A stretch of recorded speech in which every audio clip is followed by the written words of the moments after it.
ፀጉራችሁን ከመታጠባችሁ በፊት ይህንን ውህድ ተጠቀሙት።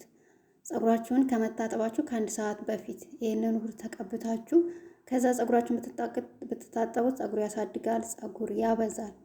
ሰላም ቤተሰቦች እንዴት ናችሁ? እግዚአብሔር ይመስገን እኔ ደህና ነኝ። ዛሬም በአዲስ ቪዲዮ መጥቻለሁ። እንግዲህ ዛሬ ይዤላችሁ የመጣሁት ቀለል ያለ ፀጉራችሁን ከመታጠባችሁ በፊት ከአንድ ሰዓት በፊት ይህንን ውህድ ተቀብታችሁ ብትታጠቡት ለፀጉራችሁ ለጤንነቱ ለሚነቃቀልባችሁ እንዳይነቃቀል እንዲሁም ደግሞ ለሳሳባችሁ ፀጉራችሁ እንዲበዛ ያደርግላችኋል ማለት ነው።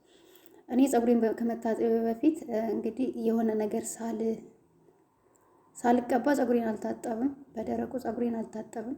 ከአሁን በፊትም ብያችኋለሁ። ቅባትም እንኳን በዛ አድርጋችሁ ተቀብታችሁ መታጠብ ነው እንጂ ያለባችሁ በደረቁ አትታጠቡት ብያችሁ ነበረ። እንግዲህ ዛሬ ይዤላችሁ የመጣሁት ሙሉ አሰራሩን አሳያችኋለሁ። ቀላል ነው።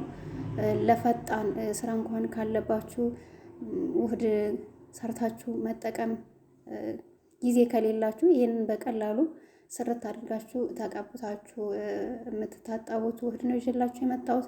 ከዛ በፊት ግን ወደ አሰራሩ ከመሄዳችን በፊት እንግዲህ ላይክ አድርጉ፣ ሸር አድርጉ።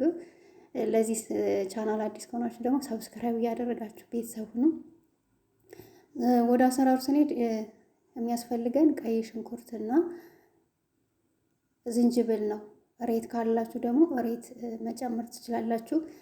እሬት ፍሬሽ እሬት ካላችሁ ማለት ነው። ከሌላችሁ በዝንጅብልና በቀይ ሽንኩርት ብቻ መስራት ትችላላችሁ ማለት ነው። በጣም ቆንጆ ነው።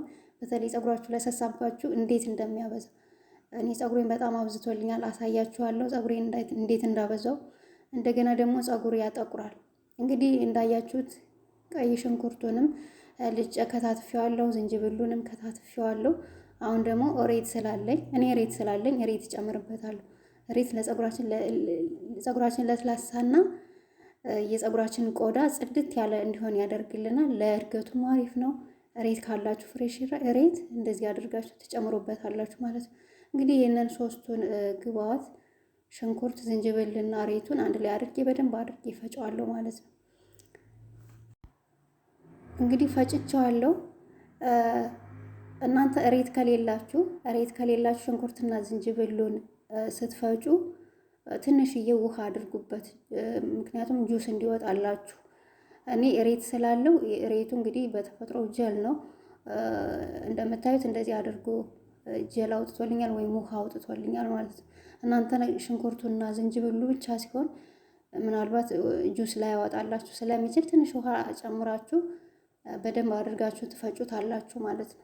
ከዛ በኋላ እንደዚህ አድርጋችሁ በንጹህ ጨርቅ ታጠሉታላችሁ። ጥቅጥቅ ባለ ጨርቅ ያሰላችሁ እንዴት ነው ይሄንን አሸሩን ወይም ዝርክራኪውን እንዳያወርድባችሁ ወደ ታች ማለት ነው።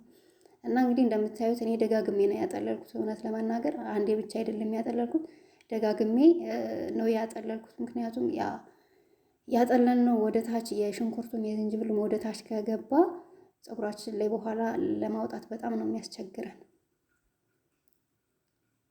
ከዛ እንደዚህ አድርጌ ከፈጨው በኋላ አጥልየዋለሁ። ካጠለልኩ በኋላ መርጫ ያለው እቃ ቢሆን የተሻለ ነው፣ ስንቀባ እንዳያስቸግረን ማለት ነው። ይህንን ይመስላል እንግዲህ። አረንጓዴ የሆነው እሬቱ ነው።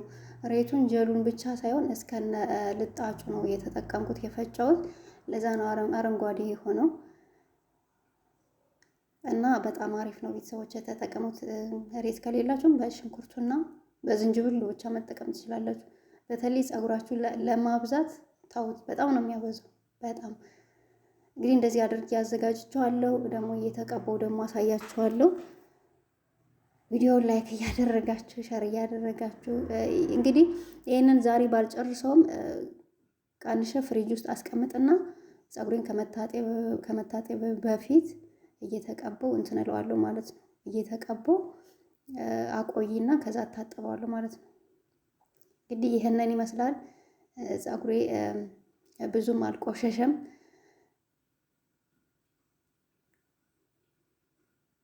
ይሄንን ስትቀቡ በጣም ነው የሚያስቸግራችሁ። ያው ይንጠባጠባል፣ ልብሳችሁን ሊያበላሽባችሁ ይችላል እና ወይ ፎጣ ነገር ታደርጋላችሁ፣ አለያ ደግሞ ልብሱን የማትፈልጉትን ልብስ የሆነ የዘወትር ልብሳችሁ አድርጋችሁ የምትለብሱትን ልብስ ነው አድርጋችሁ መጠቀም ያለባችሁ። በጣም ነው የሚንጠባጠበው። አሁን ስቀባው ታዩታላችሁ። በተለይ ደግሞ ይሄ መርጫው ውህዱን የጨመርኩበት ብዙ ጊዜ አያወጣልኝም እና ክዳኑን ከፍቼ ነው እንደውም ስጠቀመው የነበረ እና ፀጉር በጣም ነው የሚያበዛው። በጣም እንደዚህ አድርጋችሁ እየረጫችሁ ውስጡን የፀጉራችሁን ቆዳ ፎረፎር ካለባችሁ ፎረፎር ያጠፋላችኋል፣ የሚያሳክካችሁ። አንዳንዴ ፎረፎር ሳይኖር ፀጉራችሁ ሳይቆሽሽ የሚያሳክክ አለ።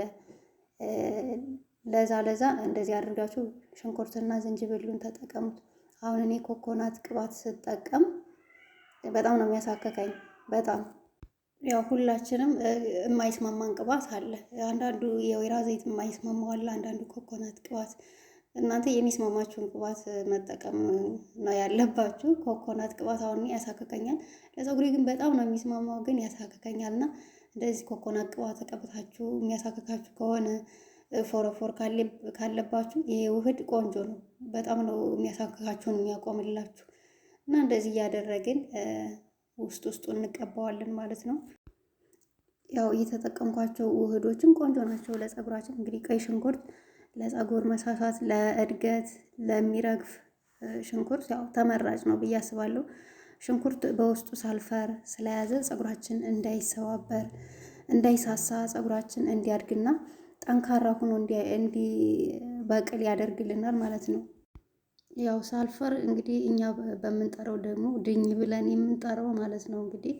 እና ቀይ ሽንኩርት በጣም ቆንጆ ነው ለፀጉራችን፣ ለእድገቱም፣ ለሚያሳክከን፣ ለብዛቱ አሪፍ ነው። እንደዚህ አድርጋችሁ ተጠቀሙት። ፀጉራችሁን በባዶ አትታጠቡት ውህድ ሳትቀቡ። ዝንጅብልም ለሚያሳክክ፣ ለእድገት፣ ለብዛቱ አሪፍ ነው። እሬት ካላችሁ ደግሞ እሬትን ጨምራችሁ ብትጠቀሙት ቆንጆ ነው፣ ካላችሁ ነው። እሬት ለፀጉራችን እርጥበትን፣ ልስላሴን ይሰጥልናል። እሬት በውስጡ እንግዲህ ብዙ ፈሳሽ ጀል ነገር አለውና ይህ ፈሳሽ ደግሞ በቀላሉ ፀጉራችን በደንብ እርጥበትን እንዲኖረው ያደርግልናል ማለት ነው። ለስላሳ የሆነ ፀጉር ይሰጠናል እና የፀጉር መበጣጠስንና መሰባበርን ይቀንስልናል ማለት ነው።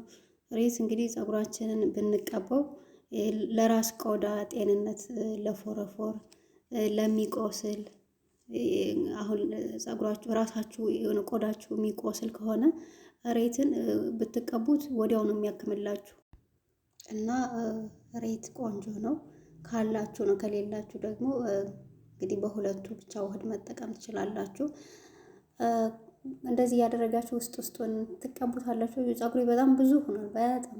በጣም ብዝት ነው የሚያደርግላችሁ። ይህንን በሳምንት ብትቀቡት ፀጉራችሁን ባዶውን አትታጠቡት። እውነት ቅባት በዛ አድርጋችሁ ትቀቡትና 1 ሰዓት ታቆዩትና ከዛ ብትታጠቡት ፀጉራችሁ አይሰባበርም፣ አይደርቅባችሁም።